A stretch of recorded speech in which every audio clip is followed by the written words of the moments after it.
আনন্দ সরকারের সমর্থনে হিঙ্গলগঞ্জের সাহেবখালী গ্রাম পঞ্চায়েতের মহিলাদের সভা। হিঙ্গলগঞ্জ সাহেবখালীতে মহিলাদের সভা। মহিলারা একত্রিত হয়ে তারা এই সভায় অংশগ্রহণ করে আগামী দিনে তৃণমূল কংগ্রেসের বিপুল ভোটে জয়যুক্ত হবে, এমনটাই বললেন সাহেবখালী মহিলারা। যেভাবে বিজেপি রেখাপাত্র মা বোনেদের সম্মানহানি করছে তার উপযুক্ত জবাব দেবে সাধারণ মানুষ। 4 তারিখে তৃণমূলের জয়যুক্ত হবে, এমনটাই বললেন সাধারণ মানুষ।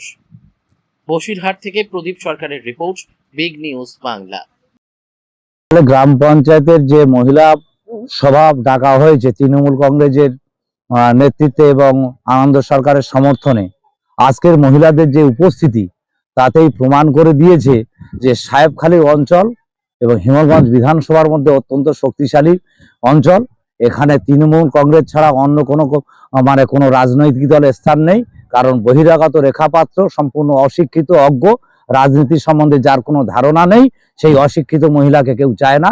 কারণ বিগত দিনে সন্দেশখালী নিয়ে যা মা বোনদের যেভাবে অসম্মান করেছে, সেটা এখানকার মায়ের বোনেরা তার এই সমস্ত অবসভ্যতামিকে পছন্দ করে না এবং তার যোগ্য জবাব আগামী 29শে এপ্রিল বিধানসভা নির্বাচনে ভোট দিয়ে বুঝিয়ে দেবে এবং তার প্রমাণ পাওয়া যাবে 4 মে 2026 সালে। আপনার নাম? আমার নাম আশুতোষ কামিলা। কোন দায়িত্বে? আমি সাহেবখালী অঞ্চল তৃণমূল কংগ্রেসের নেতৃত্বে আছি এবং সাহেবখালী গ্রাম পঞ্চায়েতের প্রধান।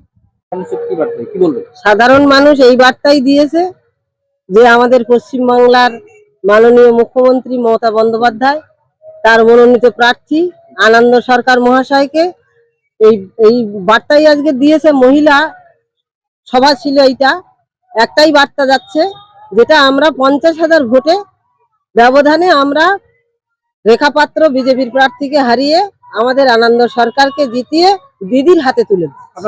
লক্ষ্মী ভান্ডার